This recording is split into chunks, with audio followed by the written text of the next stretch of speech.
এখন শুরুতে একটা মজার কার্ড দেখাতে চাই।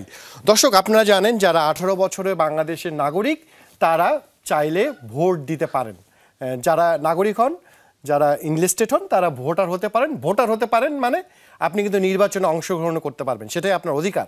কিন্তু ক্রিকেট বোর্ড একটা মজার বিষয়, আপনাদের শুরুতে যেমনটি দেখিয়েছিলাম, বিসিবি সভাপতি এই কাউন্সিলর হিসেবে 5 জন সাবেক অধিনায়ককে কাউন্সিলর হিসেবে মনোনয়ন করতে পারেন। কিন্তু বিসিবির যে সংবিধান গঠনতন্ত্র বর্তমানে আছে সেখানে আবার স্পষ্ট করে লেখা আছে এই 5 জন বিসিবির পরিচালক পদে নির্বাচন করতে পারবে না। ফুয়াদ ভাই, এইরকম আইন কি আর থাকে? আপনারা বোধহয় করেছেন না, এটা আমরা করি নাই, এটা 2024 আসছে। আপনি যেটা বলছিলেন ঢাকা ক্রিকেট বোর্ড, আমি আপনার সাথে অনেকটা একমত। কারণ এর দু একটু ব্যাখ্যা আমরা দিতে চাই।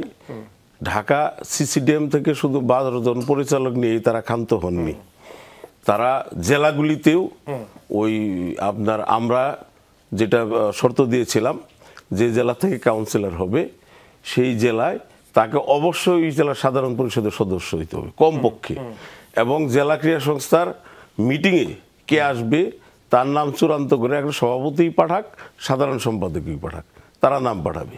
কিন্তু এইটাকে তারা এই বিগত বোর্ডগুলি তারা এটাকে কেটে দিয়ে তাদের মতো করে শুধুমাত্র সভাপতি মনোনয়ন দিবেন যাকে খুশি তাকে।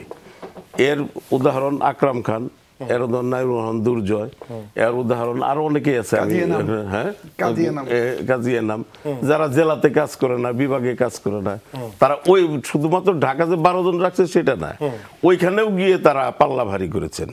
পাশাপাশি সিসিডিএমকে ঢাকা মেট্রোপলিটন ক্রিকেট লিগে, জাতীয় ক্রিকেট লিগে এখনো রেখেছেন। ময়মনসিংহ বিভাগ, আমরা যখন রংপুর বিভাগ সৃষ্টি হয় তখন রংপুর নিয়ম হইল সরকারের প্রশাসনিক বিভাগ বাংলাদেশের যে কোনো ক্রীড়া ফেডারেশনের সরাসরি অন্তর্ভুক্ত হবেন। এখানে এজিএম, ইজিএম এবং পরিচালনা পরিষদের মিটিংয়ের কোনো প্রয়োজনে নাই, এটা সরকারের সিদ্ধান্ত। সেটাকে তারা ময়মনসিংহ বিভাগ সৃষ্টি হওয়ার পর আজ পর্যন্ত জাতীয় ক্রিকেট লিগ খেলতে দেয় নাই, দেয় নাই। যদিও মহিলা ক্রিকেট খেলতে দিছে, মহিলা ক্রিকেটার আমার ময়মনসিংহ বিভাগের সক্ষমতা আমরা দেখিয়েছি।